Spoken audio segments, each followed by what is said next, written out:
Halo, halo, halo, poro konco lan poro bolo Kurowo.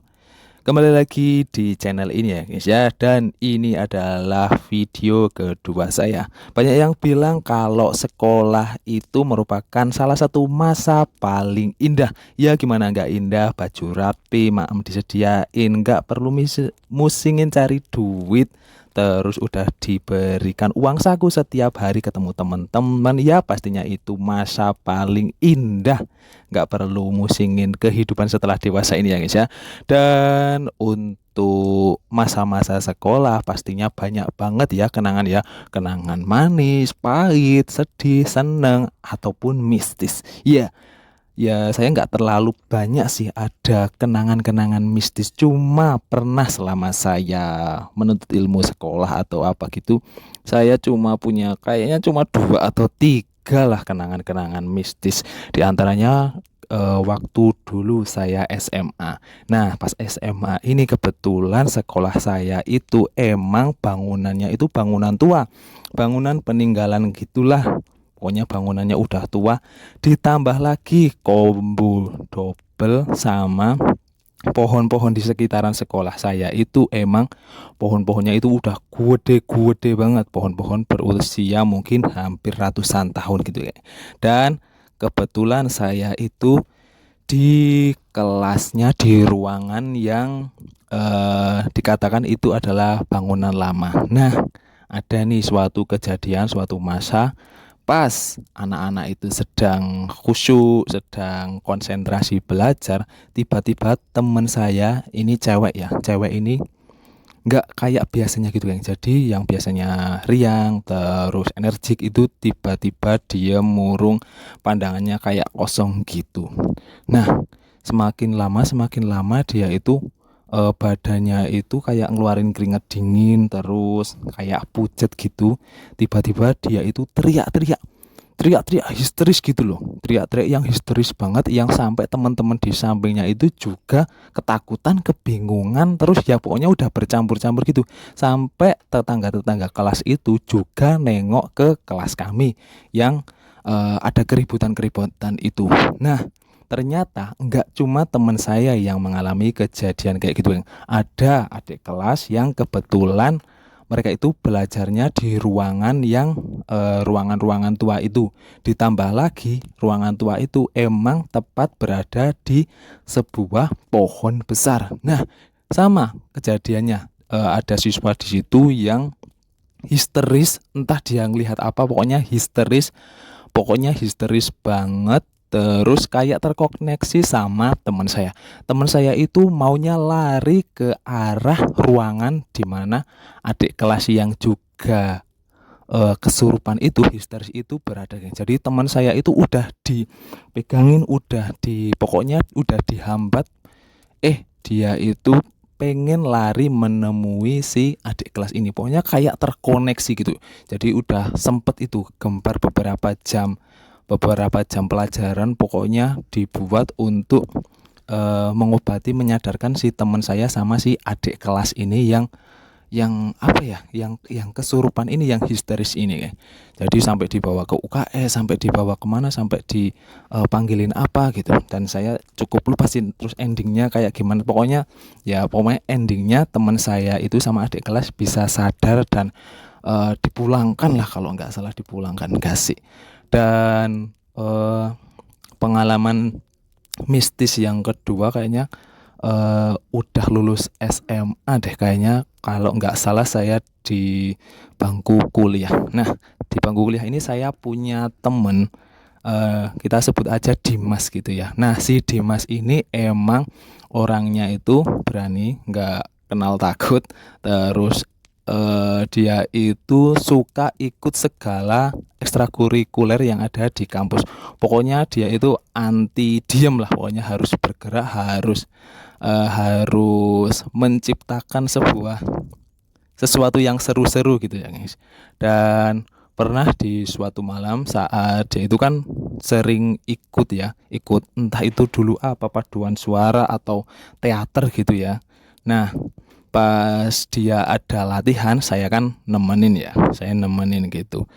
Nah, pas dia lagi latihan udah kusuk-kusuk gitu ya, latihan sama teman-temannya, dan udah selesai latihan ataupun masih istirahat latihan, dia itu kayaknya kebelet.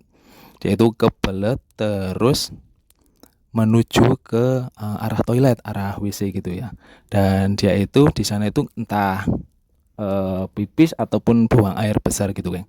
Dan dia itu kayak mengalami kejadian-kejadian yang cukup ya mistis gitulah kan. Jadi pas dia di dalam toilet itu dia mendengar kayak di toilet sebelahnya itu ada yang gedor-gedor gitu, gedor-gedor pintu, terus disambung sama ketawa kecil.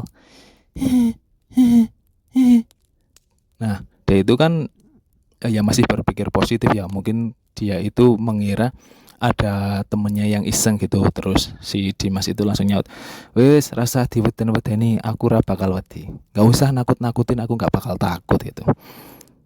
Nggak sampai selesai di situ suaranya. Terus suara yang tadi ketawa-ketawa itu langsung berubah kayak tangisan gitu lah.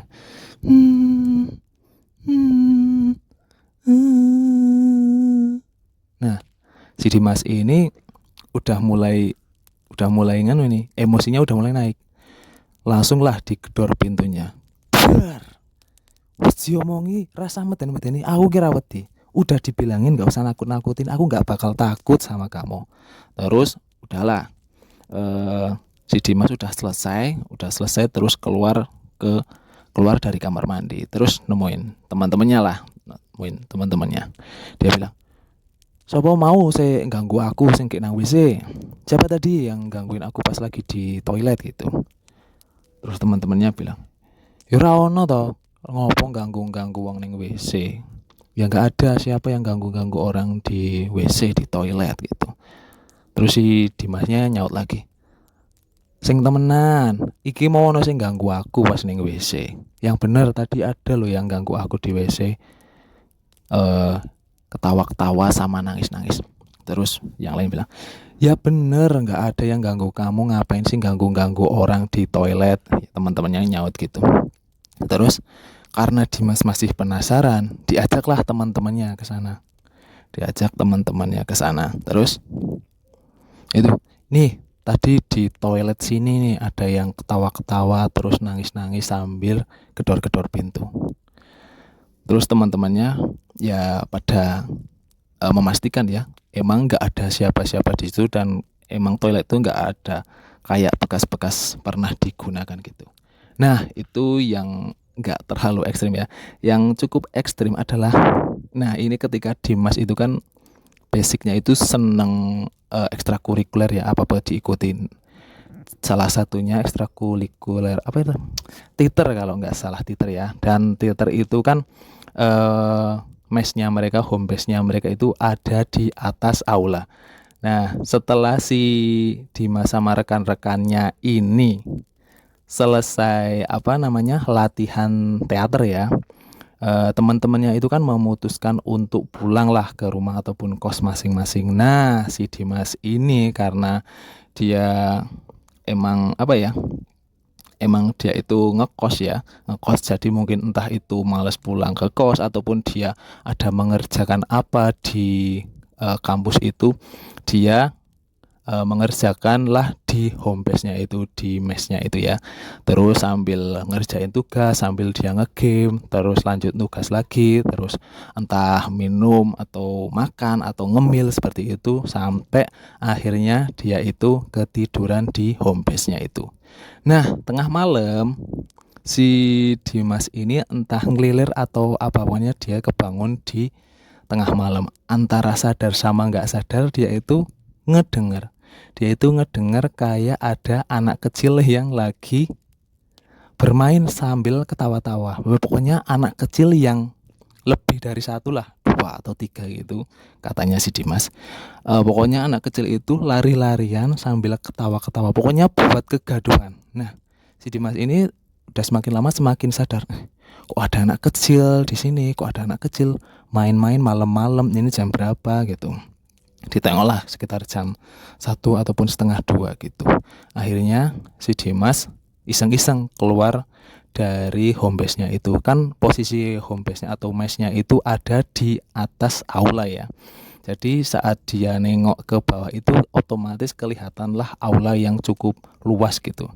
Nah, setelah ditengok sama si Dimas dengan berbagai pertimbangan dan keberaniannya dia itu sampai kakinya itu ndredeg sama yang dilihatnya itu. Pokoknya dia nggak percaya banget sama yang dilihatnya itu.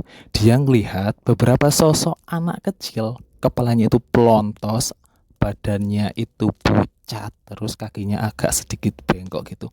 Mereka itu ketawa-ketawa sambil lari-lari dan bermain gitu. Pokoknya Dimas itu sampai kakinya moplok. Pokoknya mau copot itu kakinya sampai lemes ngelihat setan gundul ataupun tuyul ini yang bermain dan berlari-lari di area aula itu, geng. Ya, saya juga sendiri pas ngedenger cerita ini dari dia, saya pokoknya cukup cukup cukup cukup buat merinding lah, karena emang ini sekolah ataupun kampus dari Dimas ini emang bisa dikatakan berada di kawasan kota gitu kan. Kok bisa ada setan gundul yang lari-lari di dalam aulanya ini gitu. Dan itulah cerita yang dikisahkan sama Dimas kepada saya. Ya, setiap saya mendengar cerita ini ataupun teringat kembali akan cerita dari Dimas ini, emang cukup nggak percaya tapi dibarengi dengan merinding gitu kan. Kok bisa ada tuyul gundul yang lari-larian di aula gitu. Dan ya saya salut sama Dimas sampai dia berani gitu. Dan itulah sekilas ataupun beberapa kisah peristiwa mistis yang dialami saya dan